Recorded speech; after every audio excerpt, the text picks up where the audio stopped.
Bom dia, pessoal! Vamos para mais uma aula de Química. Hoje a gente vai ver o volume 1, módulo 3, o que faz com que as substâncias se misturem. Na aula passada, a gente estudou um pouquinho sobre matéria. Então, matéria é tudo que tem massa e ocupa um lugar no espaço. Então, a gente viu que a matéria ela é dividida entre substâncias puras e misturas. A substância pura é aquela que é formada por apenas aquela substância, não tem nenhuma outra justamente misturada, tá? Essa seria uma substância pura, ou quando só tem aquele elemento ou só aquela molécula ali. Já uma mistura é quando a gente tem mais de dois elementos ou mais de duas moléculas misturadas, tá? Então, a mistura ela vai ser formada por duas ou mais substâncias. Então, elas possuem propriedades físicas diferentes das substâncias puras. Como assim? Elas apresentam ponto de fusão e ebulição variáveis. Então, qualquer mistura vai ter um ponto de fusão e um ponto de ebulição variável, tá bom? Diferente da substância pura, onde a gente via que a temperatura ficava constante no ponto de fusão e no ponto de ebulição. Lembrando que a gente tem as misturas eutéticas e as eutrópicas. Tudo bem, gente? Além disso, elas podem ser classificadas como homogêneas e heterogêneas. Qual a diferença? Uma mistura homogênea é quando a gente não enxerga divisão, então a gente vê apenas uma fase, tá? Então, por exemplo, quando a gente mistura água com sal, a gente não enxerga uma divisão entre água e sal. Tudo bem que se a gente colocar demais, vai sal para o fundo, mas isso aí a gente entra em outra matéria. Mas se a gente coloca a quantidade correta, a gente vai ver que não tem uma divisão entre a água e o sal. Então, a gente vai chamar de mistura homogênea, a gente enxerga apenas uma fase. Já a mistura heterogênea é quando a gente mistura, quando a gente tem uma mistura que a gente enxerga mais de uma fase. Então, por exemplo, a água e o óleo, a gente enxerga uma divisão da água do óleo. Então, a gente pode falar que a gente tem duas substâncias ali com duas fases. Tudo bem? Coloide.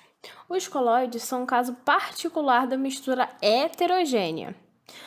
Uma de suas fases, chamada de fase dispersa, é formada por partículas sólidas, líquidas ou gasosas e fica misturado na fase contínua, que é chamado da fase dispersante.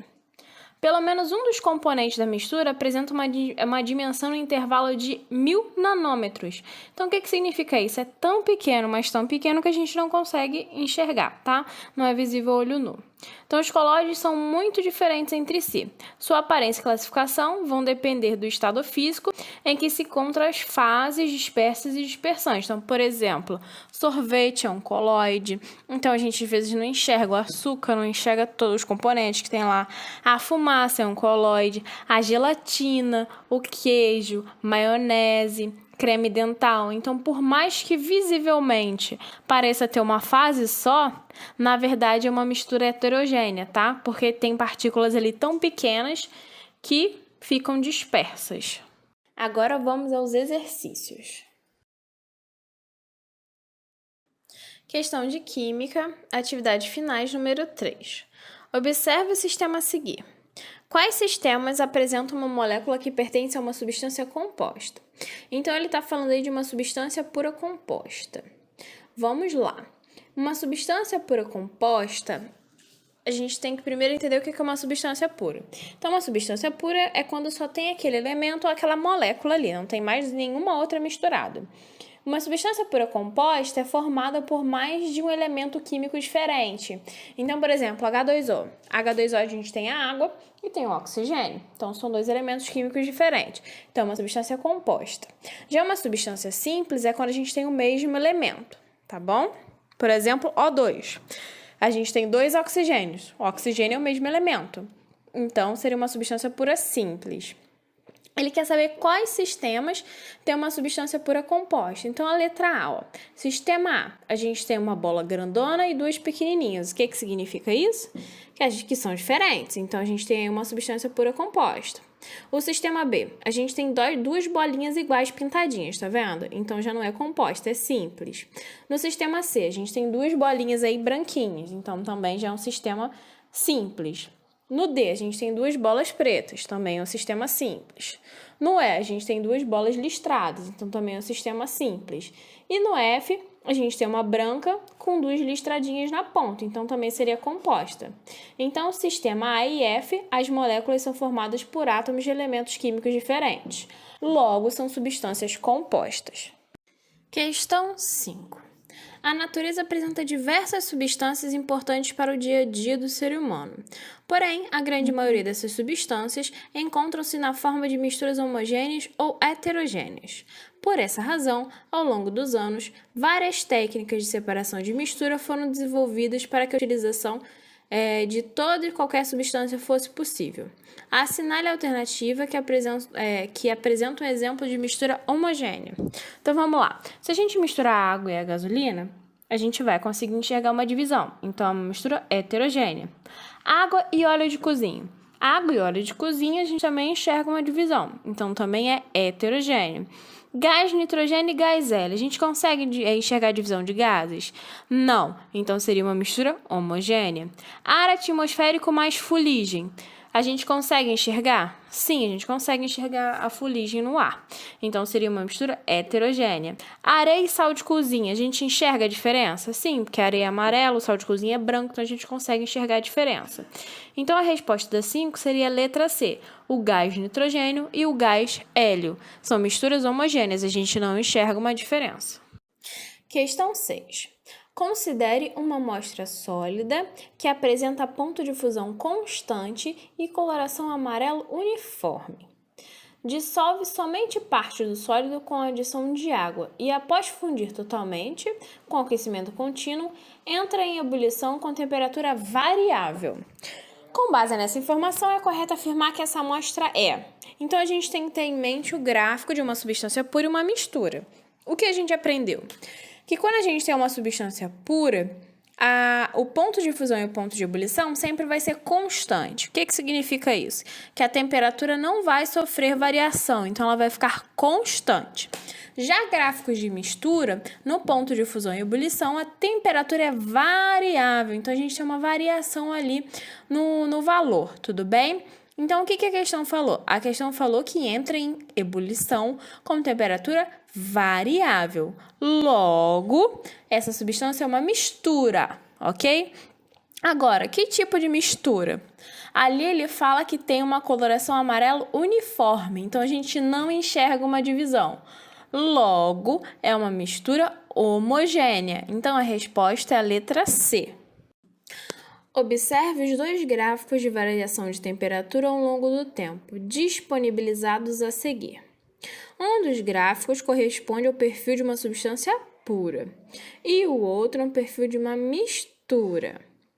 O período de tempo que a substância pura permanece totalmente líquida e a temperatura de ebulição da mistura são respectivamente iguais a... Primeira coisa que a gente tem que fazer é ver qual o gráfico de uma mistura e qual o gráfico de uma substância pura. A mistura tem ponto de fusão e ponto de ebulição constante. Então, vai ficar reto onde tem um ponto de fusão e de ebulição. Logo, seria o segundo gráfico. Se vocês forem reparar ali no ponto de fusão do primeiro gráfico, a gente tem uma variação. Logo, é uma mistura, tá bom? Depois, a gente vai olhar ali quanto tempo levou no estado líquido. Então, se você for reparar esse gráfico de uma substância pura, ele começa no estado gasoso e vai sofrendo a mudança. Então, do gasoso ele passa para o líquido, então o líquido é sempre o que está ali no meio. Então, ele começou no líquido no 10 e terminou no 15. Então, ele levou um total de 5 segundos no estado líquido. A segunda pergunta foi: qual é a temperatura de ebulição da mistura? Já o gráfico da mistura, a substância começa do sólido e vai até o gasoso. Então, começa do sólido e passa do sólido para o líquido, do líquido. Aí, para chegar no gasoso, seria em 100 graus Celsius, tudo bem? Então, a resposta seria a letra B. A substância pura leva 5 segundos no estado líquido e a mistura entra em ebulição a 100 graus Celsius. Questão 10. Observe a mistura a seguir. Quantos componentes possui essa mistura? Quantas fases possui essa mistura? Se tirarmos o sal, com quantas fases ficará a mistura? Qual das substâncias é menos densa e por quê? Então, Quantos componentes possui essa mistura? É só a gente contar. A gente tem óleo, água, álcool, sal e limalha de ferro. Então, vamos lá. Óleo 1, água 2, álcool 3, sal 4, limalha de ferro 5. Então, a gente tem 5 componentes. Quantas fases possui essa mistura? É só a gente olhar a figura. Quantas fases a gente enxerga? A gente enxerga 3 fases. Então, essa mistura tem 3 fases, que é uma mistura trifásica. Se tirarmos o sal, com quantas fases ficará a mistura? A mistura vai continuar com 3 fases, porque se a gente tirar o sal, a água e o álcool vão continuar misturados do mesmo jeito, então vão continuar tendo 3 fases. D. Qual das substâncias é menos densa? Por quê? A menos densa é sempre a que está em cima, tá? Quanto maior for a densidade, mais baixo vai estar, então mais profundo. Quanto menor for a densidade, mais para cima. Então, nesse caso, a substância menos densa seria o óleo. Questão 19. Observe os sistemas listados a seguir. 1. Vinagre. 2. Soro caseiro. 3. Água com azeite. 4. Enxofre mais limalha de ferro. 5. Refrigerante. A. Classifique cada mistura em homogênea ou heterogênea. B. Qual é a composição do soro caseiro? Quando ele deve ser usado? Então, vamos lá. A primeira seria vinagre. O vinagre a gente não consegue enxergar uma divisão. Então, é uma mistura de uma única fase. Então, é uma mistura homogênea. Soro caseiro a gente também não enxerga uma divisão. Então, também é uma mistura homogênea. Água mais azeite. O água com azeite, eles não se misturam, então a gente enxerga a divisão entre a água e azeite, igual a água e o óleo. Então, seria uma mistura heterogênea. Enxofre mais limalha de ferro. A gente também enxerga uma divisão. 2 fases, então seria uma mistura heterogênea. Refrigerante. A gente não enxerga os componentes, a gente não enxerga a separação dos componentes do refrigerante. Então, também é uma mistura homogênea. E a B, a composição do soro caseiro. Então, o soro caseiro ele é uma mistura homogênea composta por água, açúcar e sal, tá? Então, como é que a gente faz o preparo? A gente pega 1 litro de água, dissolve 1 colher de sopa de açúcar e 1 colher de chá de sal. Esse soro ele vai ajudar a combater a desidratação. Então, quando a gente sofre desidratação, a gente toma soro. Tá? Às vezes no hospital a gente toma soro na veia e quando a gente está em casa, às vezes a nossa mãe acaba fazendo um pouquinho desse soro caseiro pra gente em casa. Então, pessoal, por hoje é só, tá? Eu espero que todos tenham uma boa aula, leiam a apostila, não deixem de fazer os exercícios e, em caso de dúvida, entre em contato comigo. Não esqueçam da nossa aula online, tá?